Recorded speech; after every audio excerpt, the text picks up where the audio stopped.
Hello developers, welcome to my YouTube channel. Today, we will learn how to build this beautiful New Year Countdown webpage using the Dart programming language and the Flutter UI framework.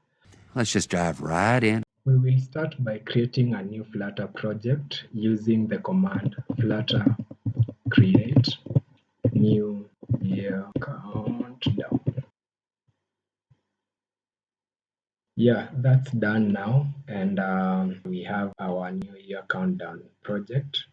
And to run our application, we need to enter into the project folder using this command cd.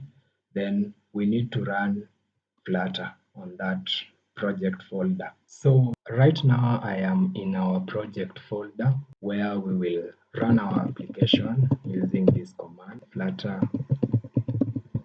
run -d chrome. And this command basically tells Flutter to run our app in Chrome.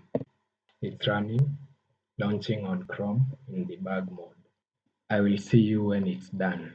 There we have our application, which is a basic Flutter app generated by the flutter create command. Just shows a basic scaffold with a push button that can increment the text. We are going to delete almost everything in our main.dat file to start afresh.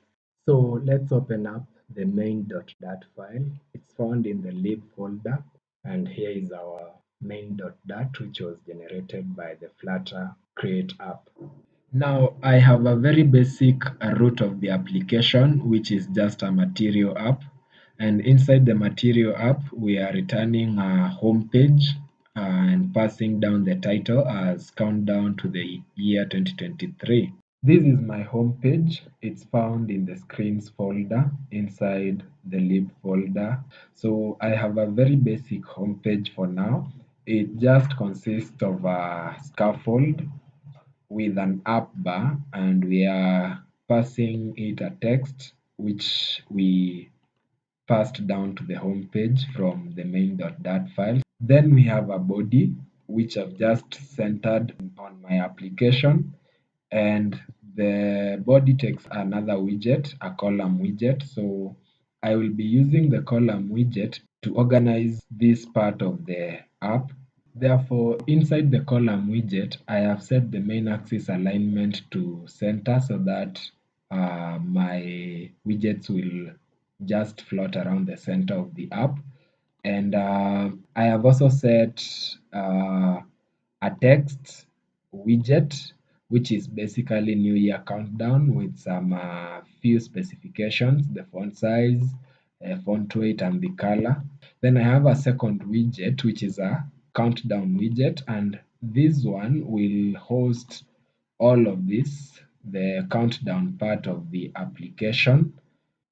We will customize everything separately, including the logic behind the countdown, and let me meet you on the other side when I'm done. Day, night, day, night, day, night, day, night, day, night, sunrise, sunset, Many years later. So evidently our new year countdown is working, and I will take you quickly through how I made it to look exactly like it is and work like it is working. So in our home page, I have a function uh, called map to time left, and basically this function takes an integer value in seconds and it converts that value into days, hours, minutes, and seconds, and returns whatever it gets as a map or as a key value pair. So this function is called repeatedly in the init state function. So I use a timer function to call it periodically after every 1 second, and each time I call the function, I pass it a difference of the current time and the time at New Year. So this is the current time, is datetime.now, and New Year is defined up here. New Year is the date time on 2023-01/01 at 12 midnight. So that's how I get the difference, and I work out days, hours, and minutes and seconds remaining, and I form a map out of it. Then from the map, I loop through the map and create a countdown widget from each key value pair in the time left. So the countdown widget is basically a sized box that inside it has a column, and the column has two widgets, fitted boxes. The first fitted box takes the time value, and basically whatever we are referring to as time value is this number here.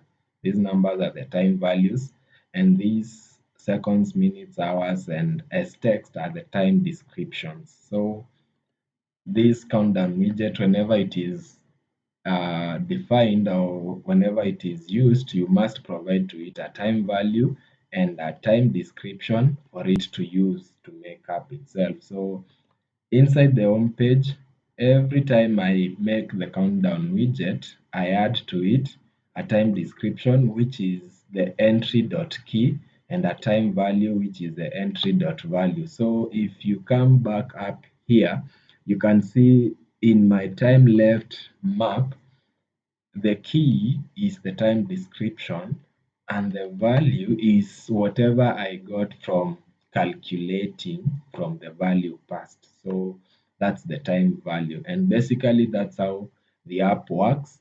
If you got lost somewhere, because I know it's complex and I don't know how to really explain my code, Don't give me excuses. Give me results. Navigation. I will leave a link to this source code in the description and you can go check it out. Thank you for watching. Make sure you subscribe and like. Let me see you in the next video where we will be hosting our application on GitHub pages. See you. Don't forget to like and subscribe.